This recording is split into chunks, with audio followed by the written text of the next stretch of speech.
I'm standing at the locked gate of a community pool I've never used, holding a $12,248 invoice from the HOA for unauthorized aquatic activity. Behind me, Deborah, the HOA treasurer, is smugly filming me with her tablet, saying, "If you can't afford it, maybe this neighborhood isn't for you." The problem? That pool's been behind a locked gate since I moved in, and I don't even have the access code. It's 10 a.m., I haven't had coffee, and now I'm apparently the poster boy for water crime in Cypress Grove Estates. For context, I moved in 3 months ago after inheriting my late uncle's house, a modest single-story fixer-upper on the edge of a neighborhood that looks like it was designed by an algorithm with a beige fetish. Every third house has taupe siding, every fourth lawn has a live, laugh, love sign, and every corner has an HOA violation waiting to happen.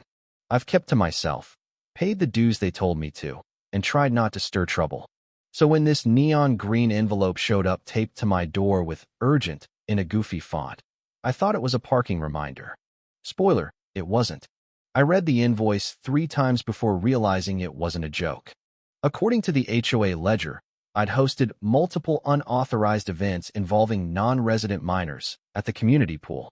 Translation: someone saw kids at the pool and decided they must be mine. I don't have kids. I don't even like kids. If you asked me to babysit, I'd probably build a moat around my couch. But none of that mattered because Deborah, who runs the HOA like it's her personal fiefdom, had decided I was guilty. And if there's one thing Deborah hates, it's being questioned. When I tried to talk to her calmly, she hit me with a bureaucratic stonewall. "All appeals must be submitted in writing within 14 days, she said, adjusting her visor.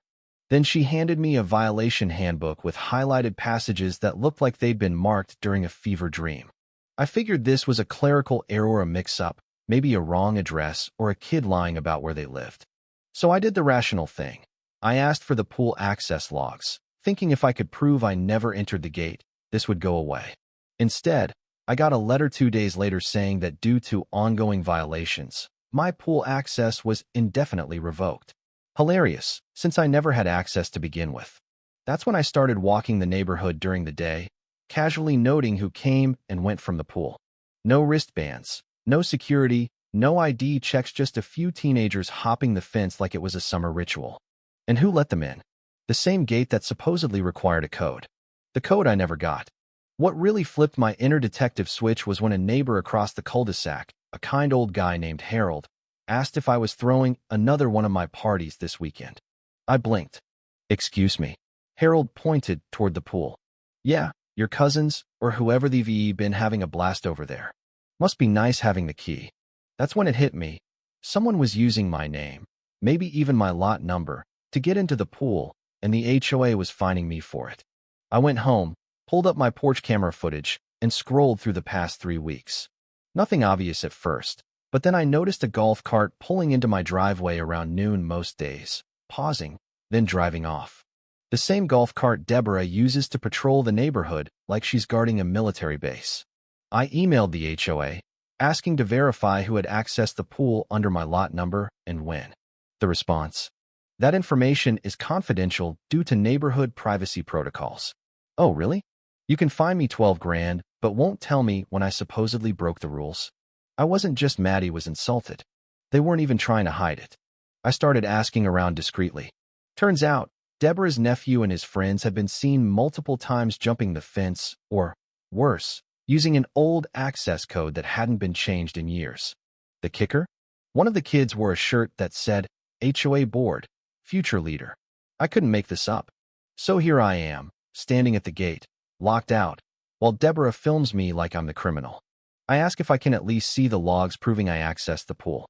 She tilts her head and says, "You're not entitled to that information until the board completes its review." What review? This wasn't an investigation, it was a setup. My name, my fines, my problem.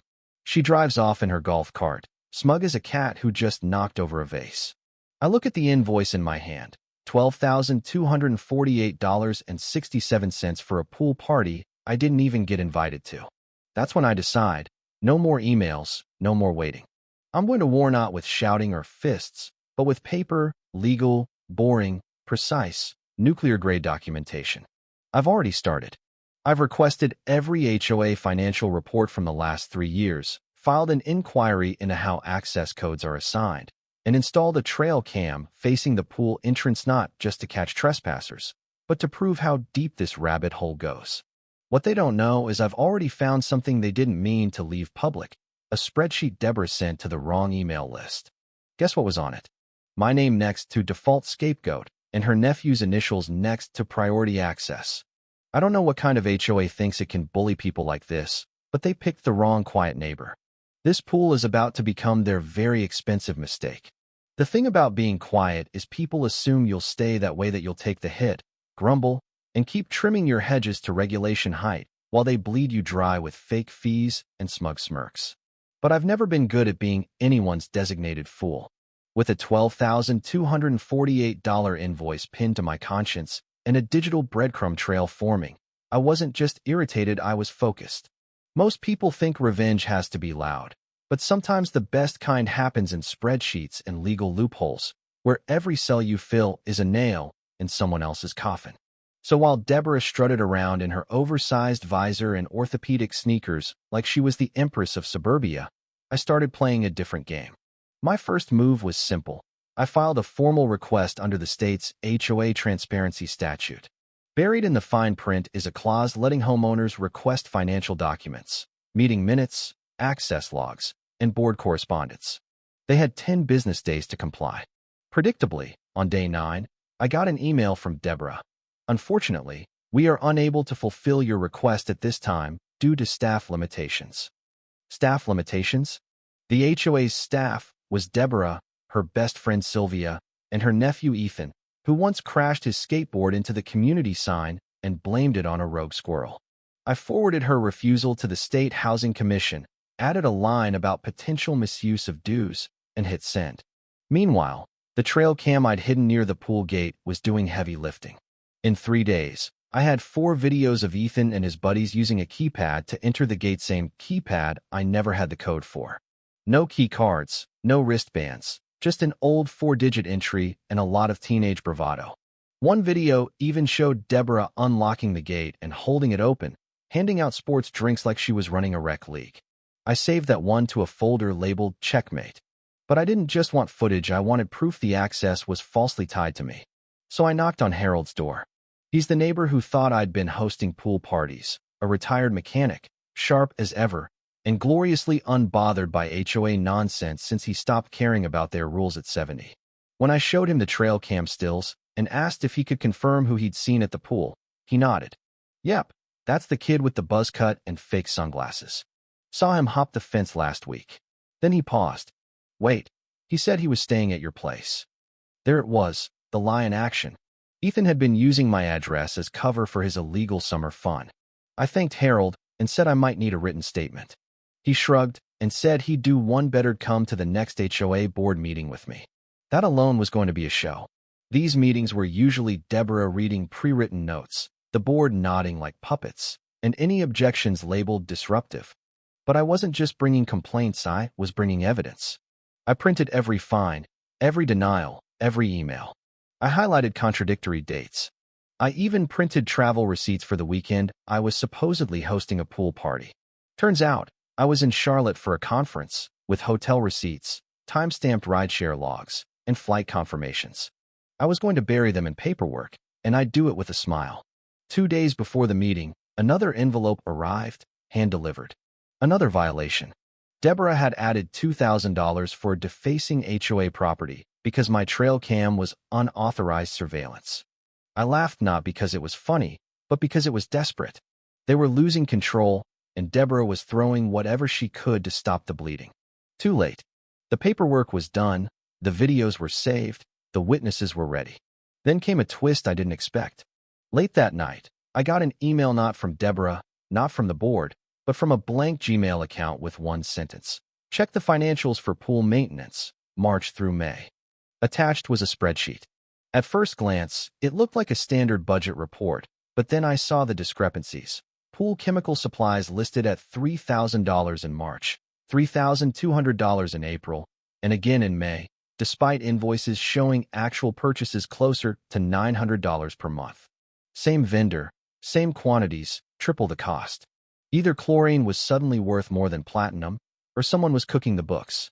And if they were inflating costs, those excessive fines weren't just punishment, they were covering something.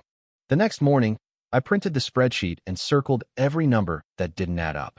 If Deborah thought I was just a whiny homeowner with a grudge, she was about to learn what a petty, legally inclined introvert with internet access and zero tolerance for injustice looks like. To be sure I wasn't imagining things, I called the vendor listed on the invoice. A guy named Pete answered. When I asked about the March and April deliveries, he laughed. No, man, we only do one drop a month, about $900 each time. You say they reported $3,000. I thanked him and hung up. This wasn't just negligence, it smelled like fraud. On the night of the meeting, I walked in with a box of binders. Harold followed, carrying a folding chair. Since the last time he attended, Deborah accidentally removed seats for spacing concerns. The room was quiet when we arrived. Deborah was at the head table, wearing a floral scarf and her usual air of smug superiority. She sneered when she saw me. Here to file another complaint? I smiled. Nope, just here to show the board some math. I set the first binder down, opened to a still of Ethan at the pool gate. Deborah's face twitched. I handed out copies of the financial spreadsheet, then the vendor transcript, then my trail cam timestamps. The room stayed quiet, but the air shifted. The board president, a guy who'd never once looked at me, leaned forward and cleared his throat. This isn't what we were told. Deborah tried to speak, but I cut her off. I'd recommend everyone read those before making another motion to fine me. And yes, I've already filed a complaint with the State Housing Authority, but I figured I'd give you a preview. Harold, never missing a beat, added. You guys really messed with the wrong neighbor. Deborah's face drained of color. What she didn't know was I hadn't shown the final piece yet. Tucked in the last binder, behind the travel receipts and spreadsheet inconsistencies, was an email I found on the public HOA server, one she didn't mean to leave unencrypted. The name attached wasn't hers, it was Sylvia's, her best friend and co-treasurer, who signed off on every pool invoice. And if Deborah was nervous now, she'd be terrified when she realized who I'd CC'd on tomorrow's email, the county's fraud division. I didn't sleep much after the meeting, not from anxiety, but from the adrenaline of watching a house of cards start to wobble. For the first time since the fines began, the power had shifted. Deborah wasn't smug, Sylvia wasn't smug, the board wasn't nodding like wind-up toys, they were rattled. That silence in the room wasn't awkward, it was fear. And I wasn't close to done. I wasn't just proving innocence, I was proving intent. It's one thing for an HOA to issue a bogus fine. It's another for that fine to trace back to inflated vendor invoices, misused access codes, and two board members rubber-stamping each other's paper trails for years. I just had to connect the dots in a way that couldn't be ignored. That started with a call to the county fraud investigator I'd emailed, a woman named Lisa. She had a calm voice that said she'd seen worse. I gave her a brief, sharp, documented rundown. She asked for evidence, so I uploaded the trail cam footage, vendor statements, financial spreadsheets, and board meeting audio. Yes, I recorded it, legally, since it was a public HOA meeting. I also sent pool access logs from neighbors who quietly forwarded their monthly emails, logs that mysteriously excluded Ethan altogether. Lisa paused after reviewing it, then said, "Yeah, we're going to take a closer look." That's the tone you get when petty drama turns into a real investigation. While waiting for the county to dig, I applied pressure from every angle. I posted anonymously on the neighborhood Facebook group with redacted screenshots and a caption. Ever wonder where your HOA fees go? The post blew up in an hour. Comments ranged from defending the board to shock to anger that others had been fined for a pool they couldn't access. Buried in the thread were gems. Two former board members said they'd been pushed out years ago when they questioned budget transparency. One woman, Ellen, said she resigned after Deborah and Sylvia started holding private finance meetings without her. I met Ellen at a coffee shop the next day. She brought old receipts, including a landscaping bill from a company owned by Deborah's cousin, charged at double the market rate. With that, I wrote a 6-page complaint to the State HOA Oversight Committee, backed by email chains, timestamps, and vendor verification. I didn't send it yet. He wanted to test the waters one more time, give them a chance to fix it quietly. I requested another meeting, open to the full HOA membership. They had to approve it. It was in the bylaws. 2 weeks later, the clubhouse was packed: folding chairs, standing room, lawn chairs out back. Deborah and Sylvia sat at the front table, bracing for impact. I opened with, I was fined over $12,000 for a pool I never had access to. The more I looked, the more I realized I wasn't just being punished, I was being used. Murmurs spread. I passed out color-coded packets. One section showed pool access logs with red highlights where my name never appeared. Another had emails from vendors correcting false billing amounts. And then Ellen's documentation showing nepotism in community maintenance contracts. Deborah tried to interrupt. This is all unsubstantiated. I didn't look at her. It's all been sent to the state, the fraud division, and the vendor who confirmed you marked up pool invoices by nearly 300%. Dead silence. Sylvia shuffled papers like it would help. It didn't. Someone in the back said, "Wait, we've been paying triple for chlorine." The crowd wasn't just angry, they were embarrassed. Nobody likes being played. Then came the final blow. I turned on a projector. Yes, I brought one and clicked to the last slide. An email chain, Deborah to Sylvia, dated 3 months ago. Subject, covering the pool budget. The body read, "Just tag it to lot 127 again. He won't fight it. My lot. My name. My $12,000. I looked at Deborah and asked, "Still feel I'm not entitled to transparency?" She didn't respond. Someone muttered, "Jesus." Another said, "We need a recall vote." I left before the meeting ended, not because I was done, but because I didn't need to see the train wreck. I'd laid the tracks. Momentum would handle the rest. 2 days later, an emergency board notice announced a temporary suspension of all fines pending an audit. Deborah and Sylvia were stepping back during the process translation. They were told to shut up and lawyer up. Lisa, the fraud investigator, called again, asking for a formal interview. They were launching a probe, civil at first, possibly criminal later, depending on findings. Then came an unexpected twist, a handwritten letter from Deborah. It wasn't an apology, it was a warning, wrapped in passive-aggressive fluff. This community was so peaceful before you stirred the pot. Sometimes a man who makes too many enemies finds himself without allies when he needs them. She signed it, "Best wishes." I laughed, not because it was funny, but because it was proof of retaliation. I scanned it, filed it, added it to the county report, then framed the original and hung it in my hallway, right under a trail cam still of Ethan hopping the pool fence. I wasn't done. The fines hadn't been officially reversed, my name wasn't cleared, but I had something better than resolution: momentum. The HOA board was about to face a reckoning that started with one stupid invoice and would end with every skeleton in their beige closet dragged into daylight. The pool may have been off limits, but the truth was wide open. The best part about momentum is that once it rolls downhill, you just steer. By the time the audit launched, the HOA board wasn't functioning, it was flailing. Deborah and Sylvia went silent. No more flyers, no emails about pool wristbands or lawn violations. The usual HOA noise became an eerie quiet, the kind before a storm. And this storm had receipts, video footage, vendor testimonies, and a growing crowd of homeowners realizing they'd been squeezed dry by the same petty regime. For the first time since moving to Cypress Grove, I wasn't the target, I was the catalyst. If I was going fruitful down, I was taking their whole pyramid scheme with me. The audit team arrived unannounced, 3 people from the State Housing Authority with clipboards, tablets, and questions Deborah wasn't prepared to answer. I watched them enter the HOA clubhouse like detectives in a crime show, while Deborah stood frozen at the door, clutching a folder like a lifeline. I stayed out of the way. I'd exposed the rod. Now it could collapse under its own weight. The next afternoon, Lisa called. Her calm voice had a hint of satisfaction. The audit revealed several irregularities: inflated contractor payments, undocumented petty cash withdrawals, and discretionary spending labeled event refreshments, mostly Deborah ordering catered food for her book club. It wasn't just about me. My fine was part of a pattern. Access logs had been falsified before, vendors misreported, and several board members, now cooperative, admitted they'd never seen full financial records during meetings. Sylvia had approved everything Deborah sent without question, assuming it was standard. Deborah's defense? Too much paperwork to manage manually. That line made it into the audit summary. right under a section detailing how she spent $600 of HOA funds on personalized golf cart decals. The state suspended the HOA's financial authority pending review.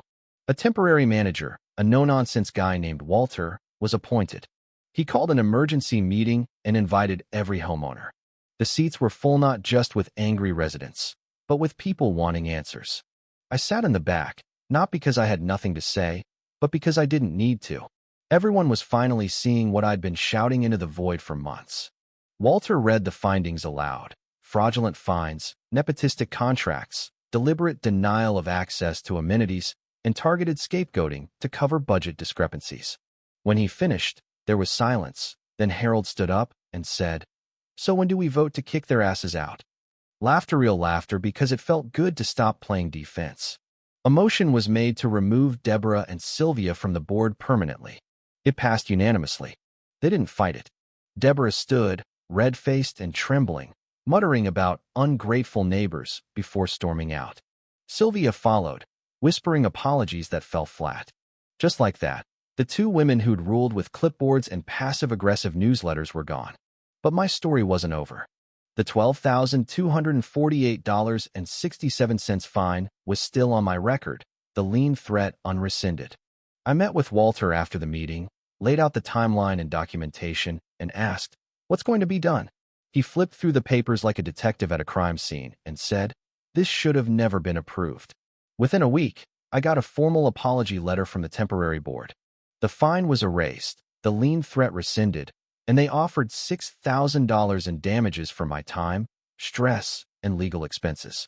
I took it not because I needed the money, but because I wanted it on record that they paid, a permanent stain on their crumbling empire. Then came the best part. The new board, in an act of apology and PR, reinstated my pool access and offered to host a community event. They asked if I wanted to speak. I declined. Instead, I showed up in sunglasses and a tie shaped like a palm tree, sitting by the deep end while Harold grilled burgers on a borrowed barbecue. Deborah's old golf cart was still parked near the clubhouse, decals scraped off, seats sun-faded. No one touched Eda's symbolic throne without a queen, power stripped to plastic and rust. At the event, a teenager asked if I was the guy fined for the pool. "Yeah," I said. He nodded. "That's wild. My mom said you're why we can swim again." I handed him a soda and told him to stay away from HOA meetings. He laughed and ran to the diving board. Later, I got a knock on my door. It was Sylvia, alone, looking tired. She handed me an envelope and said, "I know this doesn't fix everything, but I had to try." Inside was a handwritten apology, no threats. Just an admission she'd trusted the wrong person and let fear of confrontation turn her into someone she didn't recognize. I didn't forgive her, but I nodded. That was enough. I kept the envelope, put it next to Deborah's warning letter in the same hallway frame. That was the arc, from being accused of sneaking into a pool I couldn't enter, to exposing fraud that soaked a neighborhood, to watching the people who tried to break me get pushed out by their own paper trail. I never wanted to be a neighborhood hero. I just wanted peace, privacy, maybe the occasional barbecue.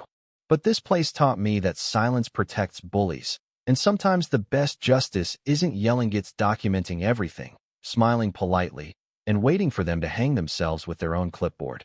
So yeah, the HOA charged me $12,000 for a pool I didn't have the code for. In the end, I got to swim, and Deborah? She got a permanent vacation from power, from control, from the HOA she thought she owned.